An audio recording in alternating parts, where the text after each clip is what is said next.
Napakagandang handog, Bataluman. Ngunit ipagpamanin, paano ninyong nakuha si Minea? Paano ninyong nabura sa kanyang isipan ng kanyang mga anak?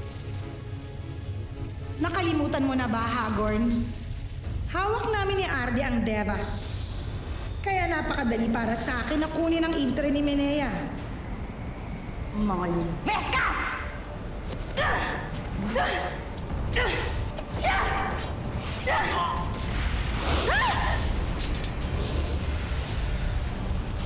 Hindi makabubuti sa iyo ang lumaban, Haradurye. Matuto kang magbigay galang. Nagawa niyo mga nasakop ang Devas. Pero hindi yan nangangahulugan na kaming mga Ivtre ay nasakop na rin.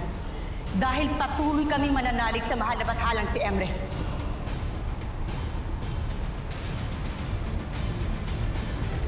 Abisala Haradurye. Arde? Abisala Eshma, mahal ko. Ngayon, Keros, gawin mo ang nais ko sa kanya.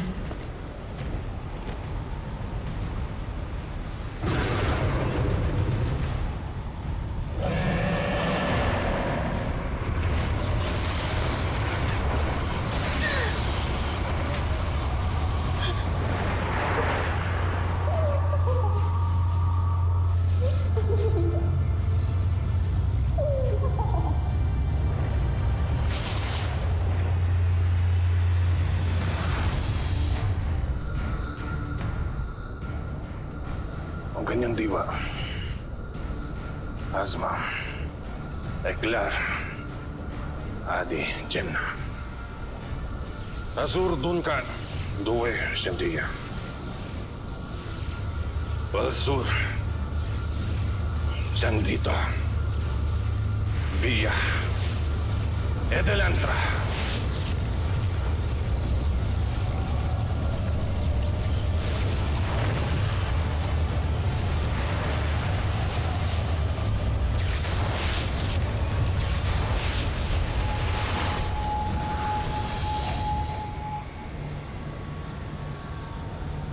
Ngayon, Minea, magbigay galang ka.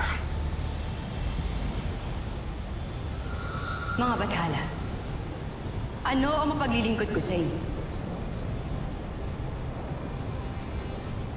Gamit ang kapangyarihan ni Keros, binago namin ang katapatan ni Minea. Kaya nagawa ko siyang mapasunod sa lahat ng aking gusto. Subalit mawalang galang na muli, Bataluman. Nakakasiguro ba tayo na hindi ito madaling malalabanan ng mga diwata? Mapusok ang mga diwata. Subalit mabilis magbago ang kanilang isipan sapagkat puso ang pinipili nilang gamitin. Huwag kang mag-alala, Hagorn. Sapagkat ang puso ni Minea mismo ang ginagamit ni Keros na kanyang kapangyarihan.